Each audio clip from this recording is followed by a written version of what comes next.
ભારતમાં ચોમાસાને લઈને સારા સમાચાર। ભારત સહિત દક્ષિણ એશિયામાં સામાન્યથી વધારે સારા ચોમાસાની આગાહી વ્યક્ત કરવામાં આવી। ભારતીય હવામાન વિભાગે લા નીનાને કારણે વધારે વરસાદની શક્યતા વ્યક્ત કરી છે। રાજ્યમાં આકરી ગરમી પડવાની આગાહી। સૌરાષ્ટ્રમાં આગામી 5 દિવસ હીટવેવની હવામાન વિભાગે આપી આગાહી। સૌરાષ્ટ્રમાં યલો તો દીવમાં ઓરેન્જ એલર્ટ અપાયું। આજે ગુજરાતના સ્થાપના દિનથી વડાપ્રધાન મોદી 2 દિવસ ગુજરાતમાં સભા ગજવશે। આજે ડીસા અને હિંમતનગરમાં પીએમ મોદી જનસભા કરશે। અમેઠી અને રાયબરેલીમાં નામાંકનમાં 2 દિવસ બાકી। રાહુલ ગાંધી ચૂંટણી લડવા પર હજુ પણ સસ્પેન્સ યથાવત। ગાંધી પરિવારના સભ્યના નામની જાહેરાત ન થતાં કોંગ્રેસના કાર્યકરો હાલમાં ધરણા શરૂ કર્યા।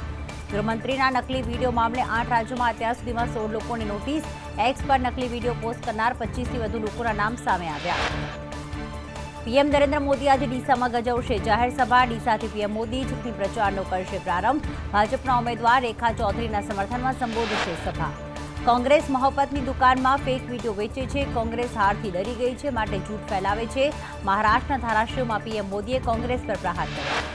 ક્ષત્રિય સંકલન સમિતિના 5 લોકોને બંગડી પહેરાવવાની પદ્મિની બાની જાહેરાત। કહ્યું, સંકલન સમિતિ રાહુલ ગાંધીના નિવેદન મુદ્દે કેમ મૌન છે। રાજકોટના ઉમેદવાર રૂપાલાના સમર્થનમાં પાટીદાર સમાજ। રાજકોટમાં 4 મેના રોજ કડવા અને લેઉવા પાટીદારોનું સંમેલન। ચૂંટણી વચ્ચે ગૃહિણીને મળી રાહત। કમર્શિયલ ગેસ સિલિન્ડરની કિંમતોમાં 20 રૂપિયાનો ઘટાડો કરવામાં આવ્યો। નવી દિલ્હીમાં નવો ભાવ 1745 રૂપિયા। ઘરેલું એલપીજી સિલિન્ડરના ભાવમાં કોઈ ફેરફાર નહીં।